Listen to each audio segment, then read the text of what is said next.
तो बोले ऐसा वेदों में लिखा है। तो देव ऋषि नारद जी ने कहा अहिंसा परोधर्मो, हिंसा पाप, मतलब दया परम धर्म है और जीव हत्या क्या है, पाप है। तुम इन मासूम जीवों का वध मत करो। उस समय देव ऋषि नारद जी ने अपनी दिव्य माया से आकाश में ऐसा यंत्र रख दिया और कहा राजा प्रचिन महर्षि को जरा आकाश की ओर तो देखो। तो जैसे ही राजा प्रचिन महर्षि ने आकाश की ओर देखा तो सारे जानवर उसको घूर घूर कर देख रहे थे। देव ऋषि नारद जी ने पूछा क्या हुआ? बोले ये सारे पशु मुझे घूर घूर कर क्यों देख रहे हैं? देव ऋषि नारद जी ने कहा तुम्हारा इंतजार कर रहे हैं, आए और हम इससे अपना बदला ले ले। उस समय देव ऋषि नारद जी ने सुंदर ज्ञान का उपदेश दिया राजा प्रचिन महर्षि को, जिसे कहते पूर्वजनों अभिज्ञात, मतलब पूर्वजनों उपाख्यान, पूर्वजनों उपाख्यान, इसका ज्ञान दिया। देव ऋषि नारद जी ने कहा कि दो मित्र थे, पूर्वजन और अभिज्ञात। उस समय पूर्वजन ने अभिज्ञात से कहा कि घूमने चले। तो अभिज्ञात ने कहा हमको तो घूमने की इच्छा नहीं, तू घूमने चला जा, पर मुझे मत भूल जाना। बोले नहीं भूलेंगे। तो पूर्वजन घूमने के लिए आया, बड़े बड़े शहर दिखलाई दिए, मन नहीं टिका। छोटे छोटे शहर दिखलाई दिए, मन नहीं टिका। पर एक 9 दरवाजे वाली नगरी थी, वो भाग गई। जैसे ही इस 9 दरवाजे वाली नगरी में प्रवेश किया तो वहां पर 10 सैनिक नजर आए और एक सेनापति। आगे बढ़ा तो 5 फन का नाग था, वो दिखलाई दिया। उस समय जब ये पूर्वजन उस नगरी में घूम रहे थे तो उस समय उस नगरी में एक सुंदर कन्या दिखलाई थी, बड़ी सुंदर लड़की थी। तो पूर्वजन ने पूछ लिया देवी जी आप कौन हैं, आपके माता पिता कौन है?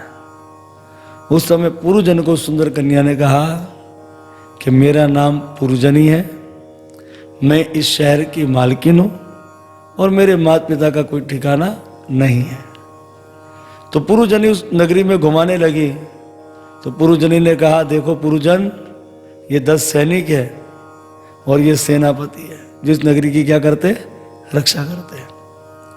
ये सेनापति, ये सैनिक सो जाते हैं, पर ये 5 फन का नाग दिन रात इस नगरी की क्या करता है, रक्षा करता है। अब हुआ ये कि पूर्वजन ने कहा मेरा भी कोई नहीं, पूर्वजनी ने कहा मेरा भी कोई नहीं। तो दोनों ने क्या किया, गंधर्व विवाह कर लिया।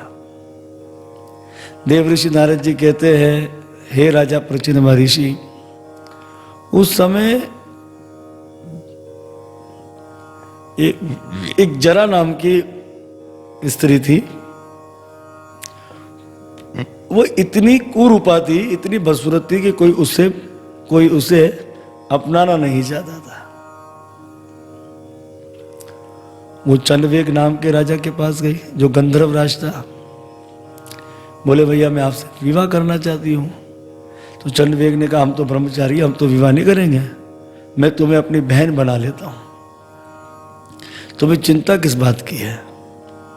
पूर्वजनी ने कहा देखो मुझे कोई विवाहित नहीं करता, मैं इतनी बदसूरत हूँ, मुझे कोई अपनाना नहीं चाहता। चंडवेग नाम के राजा ने कहा तुम कैसी बात करती हो, मैं तुम्हें अपनी बहन बनाता हूँ। 360 गोरे गोरे गंधर्व और 360 काली काली गंधर्वियाँ देता हूँ। और ये जो प्रज्वाल है ना, प्रज्वाल मेरा भाई, तुम इसे लेकर चले जाओ। अब तो जरा नाम की कन्या ये सेना लेकर आ रही थी। तो जरा नाम की लड़की की दृष्टि किस पे पड़ गई, पूर्वजन पर। और पूर्वजन क्या था, अपनी शादीशुदा जिंदगी में क्या ले रहा था, बहुत आनंद ले रहा था। अब पूर्वजन पर महाराज जरा नाम की कन्या की सेना ने हमला कर दिया। तो कहां 720 सैनिक और कहां वो 10 सैनिक मारे गए। सेनापति आया, वो भी मारा गया, और 5 फन का नाग वो भी क्या हुआ, भाग गया। अब तो पूर्वजन रोवे, हाय मेरी पत्नी का क्या होगा, हाय मेरी पत्नी का क्या होगा। पर हुआ क्या, पत्नी के मुंह में मरा और अगला जन्म उसका स्त्री का हो गया। इसलिए कहा गया है कि अगर कोई स्त्री पतिव्रता स्त्री हो माता जी, उसे अपने पति का ध्यान करना चाहिए। बोले पत्नी के पति का ध्यान करती हुए चली जाओगे तो पुरुष की योनि मिल जाएगी, काम से बच जाना पड़ जाएगा, और स्त्री की योनि में तो बहुत काम करना पड़ जाता है। ऐसा बताया गया शास्त्रों का प्रमाण। तो किसके मुंह में पड़ा? स्त्री के। इसलिए गोस्वामी जी कहते हैं, नारी विवश नर सकल गोसाई, नाच ही नर मरकट की नाई। जिससे मरकट के साथ नाचता है बंदर, ऐसे पुरुष भी स्त्री के चक्कर में धे धनाधन नाच जाएगा।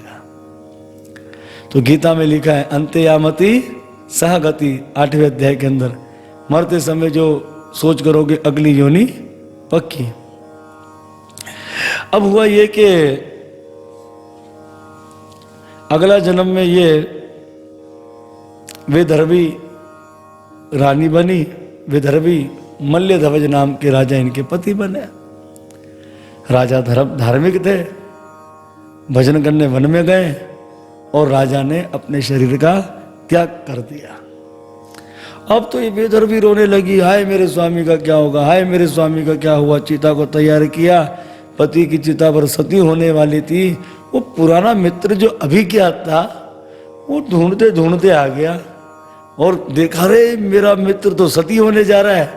तो तुरंत आवाज लगा दी, है मेरे मित्र, अरे किसके संग सप्ताह होने जा रहे हो?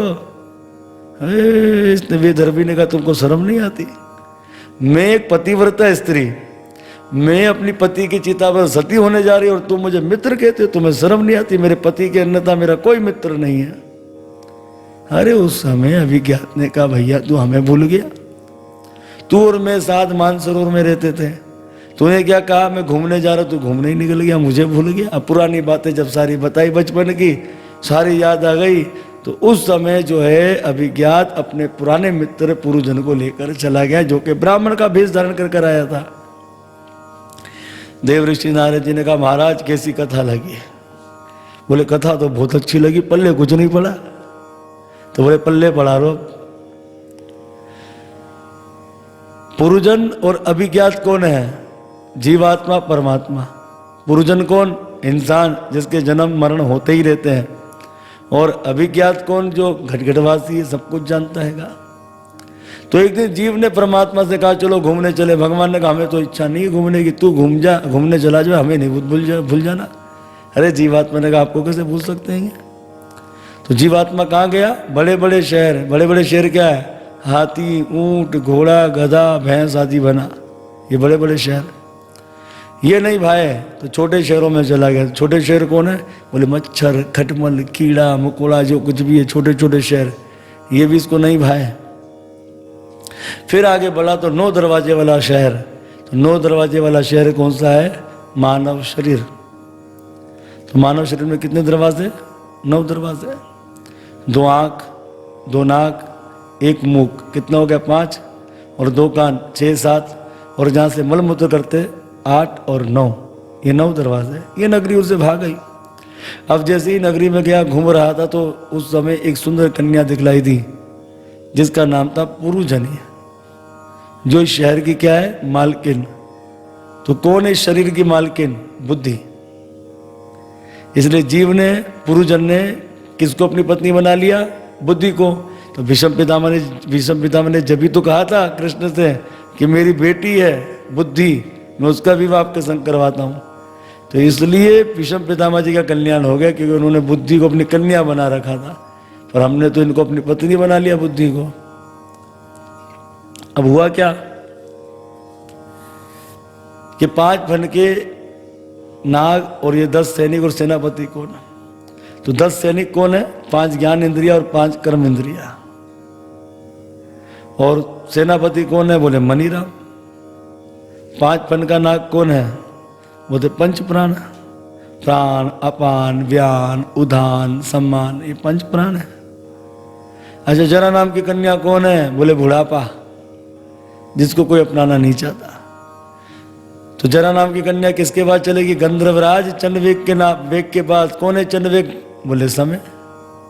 समय ने बुढ़ापे को अपना क्या बना लिया, बहन बना लिया। और सैनिक दे दिया समय ने। कितने सैनिक दिए? 360 गोरे गोरे गंधर्व, 360 काली काली गंधर्वियां, 360 दिन और 360 रात। और इसके भाई कौन थे? प्रज्वाल। बोले बुखार, कैंसर, टीवी शीवी जो भी बीमारियां खतरनाक, वो सब कौन है? प्रज्वाल है। अब बुढ़ापे ने समय के साथ जो सेना थी दिन रात को लेकर क्या किया? किस पे हमला कर दिया? पुरुजन की नगरी में। तो कौन आए लड़ने के लिए? 10 सैनिक। तो बुढ़ापे आने पर सैनिक बेचारे बीमार हो जाते, कमजोर हो जाते हैं, हार जाते हैं, मर जाते हैं। आंखें भी काम करना छोड़ देती है, कान भी काम छोड़ देते हैं, हाथ पांव सब काम करना छोड़ देते बुढ़ापे में। तो 10 सैनिक आए लड़ने के लिए, फिर क्या हुआ? मर गए। फिर मनीराम आए, मनीराम भी मर गए, क्योंकि बुढ़ापे में मन भी काम करना छोड़ देता है। और पंच मुख वाला जो सांप था वो लड़ने के लिए आया, पर घायल होकर भग गया। इसलिए हमारा सांस या तो आँख से निकल जाएगा, या कान से निकल जाएगा, या नाक से निकल जाएगा, या मुंह से निकल जाएगा। अपना ये पंच प्राण है ना, 2 कान 2 नाक और 1 मुख, यहीं से सांस निकल जाएगा। तो पंच प्राण है। ये भी भाग गया सांप। अब महाराज ये किसके मुंह में मरा? अपनी बीवी के मुंह में मरा। इसलिए अगली योनि इसको क्या मिल गई? लड़की की मिल गई। और चंडवेग नाम का राजा कौन है? बोले धर्म से जुड़ गया। मतलब जब गोपी भाव आया, स्त्री का मतलब क्या होता है? गोपी भाव। चंडवेग राजा कौन थे? धर्मात्मा, यानी कि धर्म। तो जब हम धर्म से जुड़ जाते हैं तो जो हमारा पुराना मित्र है ना अभिज्ञात, वो गुरु के रूप में आता है। कौन आते हैं? भगवान आते हैं। और हमें ज्ञान का क्या करते हैं? उपदेश करते हैं। और हमें क्या कहते हैं? बेटा तू शेर का बच्चा है, भेड़ों के बीच में फंस गया, इसलिए भेड़ों जैसी हरकत कर रहा है।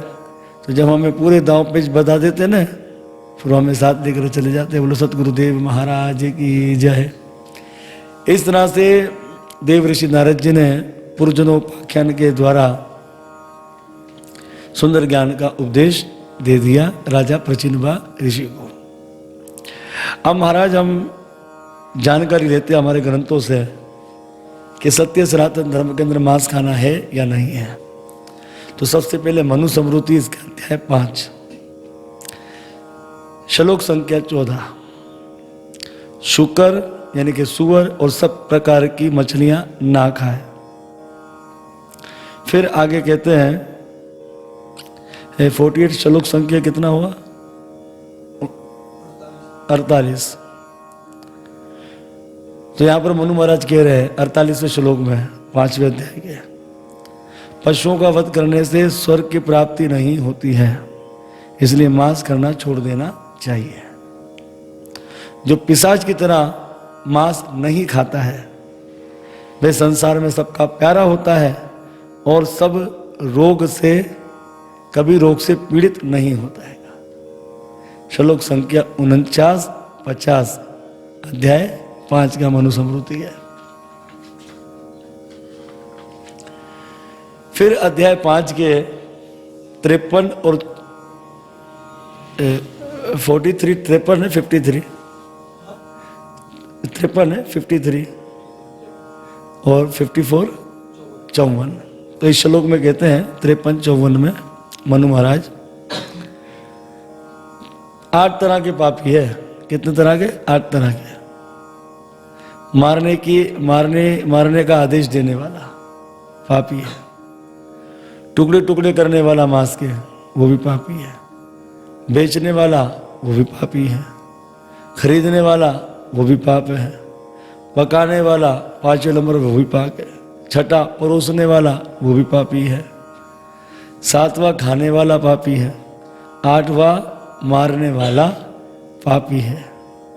जो हर वर्ष अश्वमेध यज्ञ करते हैं और जो बिल्कुल मांस नहीं खाते उन्हें उस फल की प्राप्ति हो जाती है। कौन कह रहे हैं? मनु जी महाराज मनु स्मृति के 5वें अध्याय के अंदर। तो यहाँ पर हमें शिक्षा मिलती है कि हमारे धर्म में मांस खाना मना है। महाभारत शांति पर्व 337वां अध्याय। यहाँ पर कथा आती है राजा उपरिचर वसु की। एक समय देवता में और ऋषियों में बहस छिड़ गई। देवता ऋषियों को कह रहे, अरे यज्ञ में मांस दो। अज मतलब मांस है। तो ऋषियों ने कहा, भाई देवताओं को आपको गलतफहमी हो रही कि यज्ञ में अज का नाम जौ छिलका आदि बताया गया, तिल आदि बताया गया। उस समय राजा उपरिचर वासु जा रहे थे, तो ऋषियों ने कहा, धर्मात्मा राजा इसी को बुला के फैसला कर लेते हैं। हे राजा, आप तो धर्मात्मा हो, आप बताओ कि हम देवताओं को कह रहे हैं कि यज्ञ में मांस देना नहीं चाहिए, अपराध है, पर देवता कह रहे यज्ञ में मांस देना चाहिए। अब आप धर्मात्मा, आप बताओ क्या ठीक है। उस समय राजा उपरिचर वासु ने देवों का पक्ष ले लिया। हे ऋषियों, देवता ठीक कह रहे हैं। अब तो ऋषि लाल पीले हो गए। अरे मूर्ख राजा, सब कुछ जानने के बावजूद तूने देवों का पक्ष ले लिया। तू देवों को शक्तिशाली समझता है। जहां हम तुझे श्राप देते थे राज्य आदि सब खत्म हो जाएगा, सब खत्म हो गया, तो क्यों नहीं देवताओं ने उनकी रक्षा करी, क्यों नहीं सहायता करी। इसी तरह से महाभारत के अनुशासन प्रवाह अध्याय 114 से लेकर 116 तक बड़ा सुंदर मास का प्रचार बताया गया। इसके अंदर इसमें लिखा है,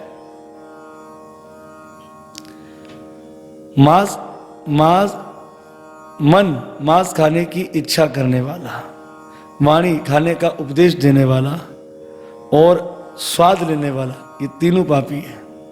यानी कि मन अगर मांस की तरफ जाता है वही पापी है, और जो लोग बोलते कहीं मांस के बारे में नहीं लिखा उसका प्रचार करते हैं वो भी पापी है, और जो खूब चस्का लेता है मांस खाने का वो भी पापी है। इसलिए तपस्या में लगे हुए पुरुष कभी मांस नहीं खाते हैं। भीष्म पितामह जी युधिष्ठिर महाराज जी को कह रहे हैं। जो मूर्ख ये जानते हुए कि पुत्र का मांस और दूसरे के मांस में कोई अंतर नहीं है, मोहवश मांस खाता है, अरे वो तो आदमखोर है। क्या कह रहे भीष्म पितामह उनके बारे में? वो आदमखोर है कि बेटे के मांस में और दूसरे के मांस में कोई फर्क नहीं है। जो दूसरे के मांस में अपना मांस बढ़ाना चाहता है वे निश्चय ही दुख उठाता है। जो लोग कहते रहे अरे हम तो बॉडी बिल्डर आदि कर रहे हैं, मांस खाएंगे तो शरीर का मांस बढ़ेगा, तो ऐसा आदमी क्या उठाता है? विषम जी कह रहे दुख उठाता है जो दूसरे के मांस को खाकर अपने मांस को बढ़ाना चाहता है। अश्वमेध यज्ञ करने का अनुष्ठान करने वाला और जो केवल मतलब मदिरा और मांस का त्याग कर देता है, उन दोनों को एक ही फल की प्राप्ति मिलती है। जो लोग अश्वमेध करते हो, जिन्होंने शराब को और मांस को छोड़ दिया है, उनको वेजिटेरियन होने से ही वो फल मिल जाता है। जो पहले मांस खाता रहा हो और बाद में उसने त्याग दिया हो, अरे उसके लिए तो उसे तो इतनी पुण्य की प्राप्ति होगी वे संपूर्ण वेद यज्ञ आदि भी नहीं दे सकते हैं। अगर वेदों का ज्ञान, वेदों की कथाएं भी उनको सुना दी जाए, वेदों के मंत्र, और यज्ञ के ही फल दे दें उनको, उसमें भी इतनी पुण्य नहीं होगी कि जिन्होंने मांस को खाते हुए छोड़ दिया उसको पुण्य दे सके। इतनी मान्यता बताई गई है। अब यहाँ पर जो है 7 बात बताई जा रही है। जो लाता है मांस को, जो मारने की आज्ञा देता है, तीसरा जो वध करता है, चौथा जो खरीदता है, पांचवा जो बेचता है, छठा पकाता है और सातवां खाता है, ये सब कौन है? पापी है। तो मनु समृद्धि के 5वें अध्याय में 8 तरह के बताए गए, पर महाभारत के अनुशासन पर्व के अंदर 7 तरीके के बताए गए। अहिंसा परो धर्मो है, दया ही परम धर्म है। अहिंसा परम तप है, दया ही परम तप है। अहिंसा परम सत्य है, इसलिए दया ही परम सत्य है।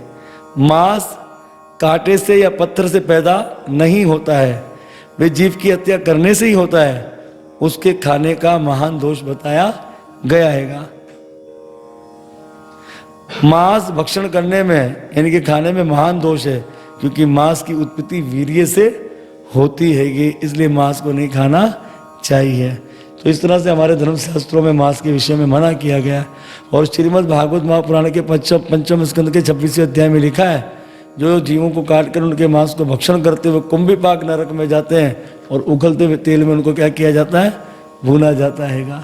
तो इस तरह से बड़ा सुंदर मास का वर्णन दिया गया हैगा हमारे शास्त्रों में।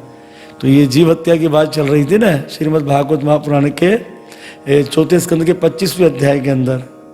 तो उसी को लेकर हमने जो है मनु स्मृति महाभारत की शिक्षा ली कि हकीकत में ये सब चीज़ें मना है, तो वाकई में ये सब चीज़ें हमें मना कही गई हैगी, तो हमें इनको नहीं लेना चाहिए और हमें दूसरों को भी ये शिक्षा देनी चाहिए कि इन चीज़ों को नहीं खाना चाहिए। इससे बड़ा पाप बताया गया है, हमारे शास्त्रों में ऐसा लिखा है कि मांस नहीं खाना चाहिए। अब हुआ ये कि राजा प्रचिन्वा ऋषि को तो सुंदर ज्ञान का उपदेश देकर देव ऋषि नारद जी ने मुक्त कर दिया और वहां नारायण सरोवर से प्रचेता जन 10,000 वर्षों के बाद बाहर आए। अब जब वो नीचे अंदर से तप कर आए भगवान नारायण का आशीर्वाद लेकर, तो वृक्ष बड़े बड़े हो गए। तो प्रचेता जनों को ऐसा लगा कि हमारे राज्य पर इन वृक्षों ने हमला कर दिया है।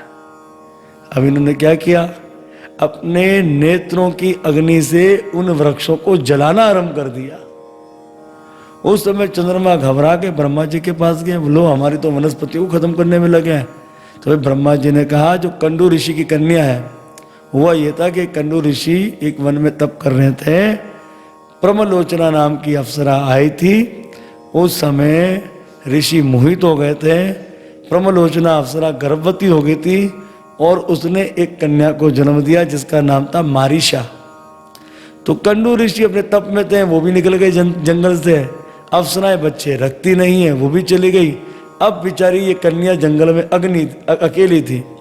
उस समय इस मारीशा नाम की कन्या को वृक्षों ने पाला, इसलिए वृक्षों की कन्या हो गई। तो ब्रह्मा जी ने कहा चंद्रमा को कि इस ही मारीशा के संग अगर तुम प्रचेता जनों का विवाह करवा देते हो, यानी कि 10 प्रचेता जनों की एक पत्नी थी मारीशा। ये महाभारत के दिन का चरित्र आया इस कथा का, इसलिए हमें पुराणिक कथाओं को याद करना चाहिए। कभी कोई ऐसी समस्या आ जाए तो उसका समाधान तुरंत इस कथा को कहकर कह दिया। यही बात युधिष्ठिर से पूछ लिया था कि तुम तो अधर्म कर रहे हो कि 5-5 भाइयों की एक पत्नी। तो उस समय युधिष्ठिर महाराज जी ने सभा के अंदर कहा था अगर आप अधर्म कर रहे हैं तो प्रचेता जनों की भी तो एक ही पत्नी थी, देवी मारीशा। तो जब उन 10 भाइयों की एक पत्नी हो गई तो क्या हम 5 की नहीं हो सकती है क्या? तो उस समय भाई पुराणिक कथा बताई तो सब लोग शांत हो गए थे, विषम जी भी शांत हो गए थे। तो इन्हीं प्रचेता जनों की पत्नी थी जिनका नाम था मारीशा, जिनको वृक्षों ने पाला था। हकीकत में ये कंडू ऋषि और प्रमलोचना अप्सरा से पैदा हुई थी। इसी तरह से देवी मारीशा ने एक बच्चे को जन्म दिया जिसका नाम हुआ दक्ष। ये वही दक्ष है शंकर जी के ससुर, क्योंकि उस समय तो बकरे का सर था तो भैं भैं करने से कोई काम चला नहीं, तो शरीर छोड़कर प्रचेता जनों का ये बेटा बन गया। प्रचेता जनों ने 12 लाख वर्षों तक राज्य किया था और आगे चलकर क्योंकि जो रुद्र गीता का ज्ञान था वो तो बुद्धि से चला गया था, तो अपने बेटे को दक्ष को राज अभिषेक करवाकर ये प्रचेता जन वन की ओर चल दिए। उस समय वन में देव ऋषि नारद जी से इनकी भेंट हो गई। अब देव ऋषि नारद जी ने इन्हें सुंदर ज्ञान का उपदेश दिया। देव ऋषि नारद जी ने सबसे पहले क्या उपदेश दिया, हे प्रचेता जनों, तुम्हारे कल्याण के लिए मैं ज्ञान देता हूं, उसे ध्यान पूर्वक सुनो। तो पहला सूत्र बताया, 3 सूत्र बताए थे। पहला सूत्र बताया सर्वभूतेषु दया, सब जीवों पर क्या करनी है, दया करनी है। ऐसा नहीं हमारे जानने वाले पहचान वाले इस पर दया करनी, नहीं, सब भूतों पर क्या करनी है, दया करनी, पहला सूत्र। दूसरा संतुष्ट रहना, जितना प्रभु ने दिया है उसमें संतुष्ट रहना। इसलिए कहते ना जितना दिया श्री राम ने उतनी मेरी औकात नहीं, ये कर्म मेरे राम का वरना मुझ में ऐसी बात नहीं। और तीसरा अपनी इंद्रियों को काबू करना। अगर इन 3 सूत्रों पर चलोगे तो क्या होगा, बोले जनार्दन आसु तुष्यति, भगवान जनार्दन आप पर प्रसन्न हो जाएंगे। तो इसी के अनुसार श्रीमद् भागवत महापुराण 4था स्कंद विश्राम।